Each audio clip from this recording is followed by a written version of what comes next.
रत्नागिरी शहरामध्ये राजवडा येथे काही भागामध्ये बांगलादेश झोपडपट्टी असं नाव आहे आणि गेली अनेक वर्ष तिथे बांगलादेशी झोपडपट्टी असं नाव आलेलं आहे।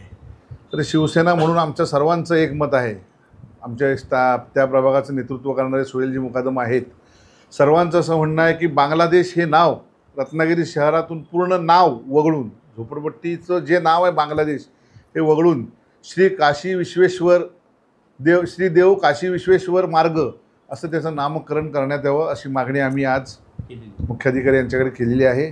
लाईटची बिलं येतात, काही वर्षापूर्वी लाईटची बिलं होती, त्याच्यावर बांगलादेश नाव असायचं आणि त्याच्यावर ॲड्रेस म्हणून बांगलादेश असा उल्लेख असायचा। हो आहे, सुद्धा तक्रार केली होती, पण बांगलादेश सगळेजण म्हणताना इव्हन रिक्षावाले सुद्धा बांगलादेशात जायचं असंच म्हणतात। तर ही चुकीची पद्धत आहे आणि चुकीची गोष्ट आहे। म्हणजे देश विघातक जे नाव जे आहे तर ते बांगलादेश कशाला म्हणायचं, एवढं चांगलं तिथे एरियाचं पावित्र्य आहे। शिवसेनेने आवाज उठवलेला आहे आणि SP साहेब कुलकर्णी साहेबांकडे सुद्धा त्या वेळेला निवेदन दिलेलं आहे, विनंत्या केलेल्या आहेत की जे बांगलादेशी असतील, जे बांगलादेशवरनं लोक इथे स्थायिक झाले असतील त्यांचा शोध घेऊन त्यांची हकालपट्टी करावी, ही सुद्धा मागणी आम्ही केली। बांगलादेशमधून आलेल्यांची तिथे पकडून आम्ही आमच्या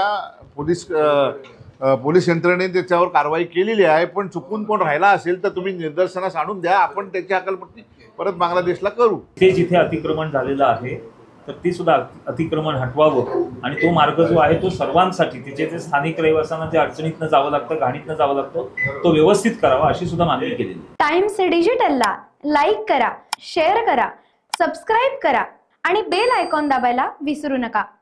टाइम्स डिजिटल।